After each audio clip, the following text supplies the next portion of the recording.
familia. Huyu ni kusekwa. Kama ni mwanafunzi unahitaji kufanya mtihani wa form 6 by the way, physics au chemistry. Kwa unaweza ukawa ni PCM, PCB, CBG, PGM, PMC, combination yoyote ile unahitaji kufanya mtihani wa form 6 mwakani. Usajili utaanza tarehe 1 mwezi wa 7 by the way. Kwa kupiga namba zangu by the way ni 0761468787. Huyu ni expert Mr. Kusekwa. Kusekwa. Huyu ni expert wa chemistry na physics. Kwa form 5 na form 6. Kwa kama unahitaji kufanya mwaka 2026 manake mwakani, hatuna muda, tuna miezi mitatu tu ya kujiandaa. Mwezi huu wa 4, mwezi wa 5 na mwezi wa 6. Wanafanya mtihani wenzenu kwa tarehe 1 mwezi wa 7 unasajiliwa kwa ajili ya mwakani. Kwa hiyo miezi mitatu tutakuwa tunatengeneza msingi wa general chemistry na mechanics. Wale ambao watakuwa wameenda vizuri tutakuwa tunafanya general chemistry na physical chemistry by the way. Ili uwe na msingi mzuri wa chemistry lakini pia uwe na msingi mzuri wa physics ambapo ni mechanics na properties of matter. Baada ya hapo sasa tunaenda kama unatakiwa kufanya ndani ya mwaka mmoja, maana unatakiwa uwe specifically na target. Na ngoja nikukumbushe hata wale wafalme kwenye vitabu ya dini kwenye Biblia kwa mfano, wafalme walikuwa na manabii. Mfalme ukikuta alikuwa anafanya vizuri kwa hata kwenye vita, lazima alikuwa na nabii wa kumuuliza. Kama kina Daudi, kina Sauli walikuwa na nani hao manabii, wakina Samueli. Ambapo hapa sio hapa hii vita hii, anamuuliza wewe nabii vipi huku? Hapo mdogo wangu shikwa maji, fanya hivi, pita kushoto, pita kulia, anashinda vita. Kwa kushinda vita, elimu manake hivi ni vitu vingi. Ndani ya muda mfupi unahitaji mtu wa kukumenta, mtu ambaye anajua hivi vitu na amefanya. Na obviously ni mimi kwa sababu nafanya kwa muda mwingi, miaka zaidi ya 9 sasa nafundisha physics and chemistry. So kwa wale wanafunzi wa advance wanataka kufanya form 6, NECTA form 6 hakikisha umenipigia ili upate mwongozo wako vizuri wa namna gani ambapo utasoma. So twende hapa ni kuonesha namna gani ambapo utafanya. Tutaanza na mechanics na general chemistry kutengenezea msingi. Lakini baada hapo, kwa sababu this is the foundation. Ni ukweli kusoma current utaelewa, ni ukweli kusoma electronics utaelewa. Haingiliani kabisa na mechanics. Though kuna maswali ambayo yanaweza kaingiliana na mechanics. Lakini ukisoma kesi zake utazielewa. Lakini napenda sana kuwasaidia wanafunzi kwanza na hii kwa sababu sio ngumu, lakini ndio inakujenga ubongo, inaimarisha ubongo kwa wanafunzi wa form 5. Zile mechanical works, kupa cases, unganisha ifanye hivi, ikaenda hivi, simple harmonic motion, circular motion, Newton's law of motion na vitu kama hivyo. Umeona unapo drip. Umeona bana? Kwa hapo lazima tujenge msingi wa mechanics na general chemistry. Baada hapo nataka mwanafunzi anayefanya ndani ya mwaka mmoja anatakiwa awe na target. Na target ambayo leo nimekuletea ni unasoma specifically kulingana na mtihani. Hasa mtihani kwa mfano wa physics unakuwa na topic zifuatazo. Unakuwa kwanza na mitihani mitatu. Mtihani wa kwanza ni practical. Practical maana yake physics 3. Kuna physics 1, kuna physics 2 na kuna physics 3. Hii physics 3 yenyewe inakuwa na topic 3 ambapo unakuwa na heat, unakuwa na current na unakuwa na mechanics. Asa hapa hizi topic 3 ndio nataka uziangalie kwa umakini zaidi. Hizi nitakueleza. Hapa kufaulu is so easy. Ila unatakiwa ujue theory of the practical. Kwa sababu maswali yanapokuja sasa hivi ni competitive mode. Lazima uwe na competence, uwe na deep thinking, uwe na deep understanding na ujue kuhusu application. Vitu vitatu. Kwa lazima ujue theory of the practical. Na hapa nimekuandikia kitabu cha practical kizuri sana by the way. Kama hujakipata bado, hakikisha umepiga namba yangu ili uweze kukipata. Kitabu hiki ni free by the way, ni bure. Hiki kitabu very important. Huwezi kufanya practical bila kujua hili. Utakuwa una guess. Na utakuwa unatumia muda mrefu sana na ukizingatia ni masaa 3 tuna dakika 20. Haiwezi kukutosha by the way. Practical kwenye shule zingine unakuta ni wana shift. Kwamba swali moja unapiga wewe, unahamia swali lingine mwenzako anakuja sasa unakuja bado hujawahi data.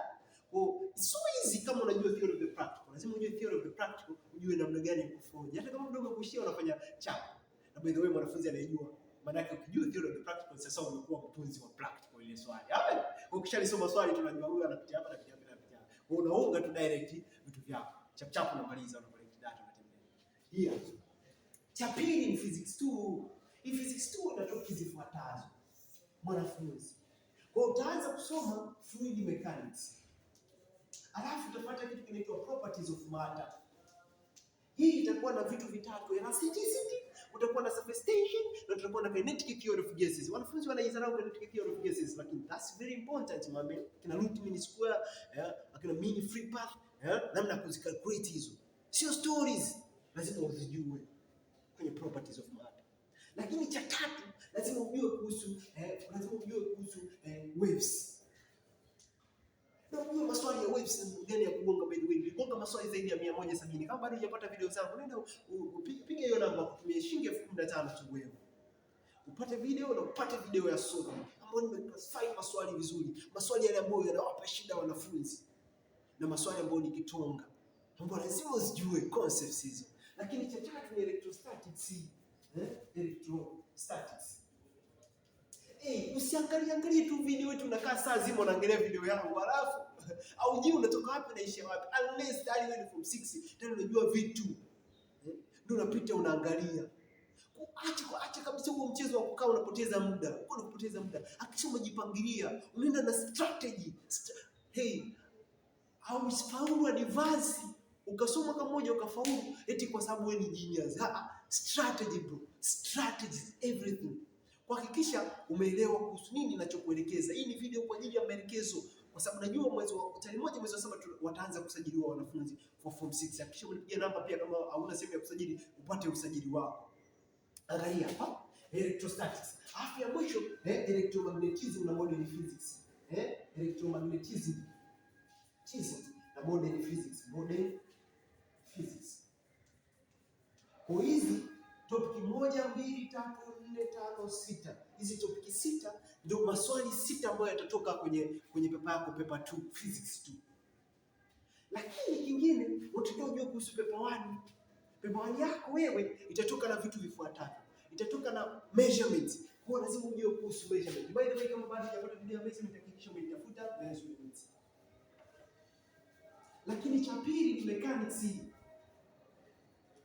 Alafu cha tatu unatakiwa ujue kuhusu kichana na mechanics, unatakiwa ujue kuhusu current, umeme. Cha 4 ni heat. Cha 5 ni electronics. Na cha 6 ni environment. Hapa tu ndo kuna maksi 40, maana hii ina maswali 4 ambapo utakuwa na maksi 40. Hizi zingine 10 hizi 15 depending na kwamba wametaka wakupatie nini. Hapo. Kwa huku kuna topic 6, hapa kuna topic 6 na hapa kuna topic 3. Sio kama unanielewa? Kwa hivyo ndio ambavyo mtihani wako utakuwa. Kwa hiyo wewe sasa kama unataka kujifanya kwa ndani ya mwaka mmoja lazima uwe na focus. Cha kwanza ni foundation, nimekwambia lazima ujifunze zile basic topics ambazo ni general chemistry ambayo inazagaa kwenye topic zote. Na kwenye physics lazima ujifunze kuhusu mechanics. Kwa lazima ujue hii na lazima ujenge msingi kwenye hapa niko naongelea physics maana. Ukishajenga msingi huko mwingine pote unafanya vizuri. Sikimbii tu nimeona video ya Kennedy, nimepata kitabu chake cha Kennedy, usikimbie ovyo. Nenda na strategy. Unapenda kwenye strategy ya unaona vitu ni hivi. Ndio maana ni easy sana wanafunzi wangu kupata A ya physics. Kwa sababu I give them the clear strategy. Kwa hiyo tunajenga msingi hapo. Baada hapo tunazama sasa kama tuna focus na pepa 1 na pepa 2. Baada ya kumaliza, baada ya miezi 5 au 6, wengi wanafunzi waliomba faster, waliomba haraka, miezi 4 wanakuwa wamemaliza hizi topic zote za form 5 na form 6. Hizi zote. Baada ya kuwa wameshazimaliza na wanakuwa wanafanya maswali vizuri, maana tunaanza kufanya mitihani. Wale ambao wako slow sana ni miezi 6. Baada ya miezi, ikiwa kama ninawasimamia, wale ambao siwasimamii kwa kweli sipati data zao by the way. Wale ambao nawasimamia maana wananipa feedback. Nawaambia fanya mtihani, maana tutafanya tutaenda series sasa. Baada ya miezi 6. Baada ya miezi 6 usisahau na miezi 9 tu ya kusoma. Miezi 3 tutakuwa tukifanya mitihani. Sasa wewe utakuwa tayari ndani ya miezi 9 kwa ajili ya kufanya NECTA. Kuhakikisha umenipigia ili uweze kupata maelekezo ni namna gani tunaanza, bei zake. By the way, topic yoyote hapo ni shilingi 15,000. Shilingi 15,000 ukiwa kama na kusimamia mimi. hapo. So let's go on. Welcome to my session. Leo tarehe 2 mwezi wa 4 tumeanza session yetu. Kwa tutaanza na Newton. By the way, nitaziposti pale kwenye account ya YouTube, lakini make sure you are working under my instruction ili uweze kufikia malengo yako. I'm signing out. This is your boy Mr. Hussein. See you.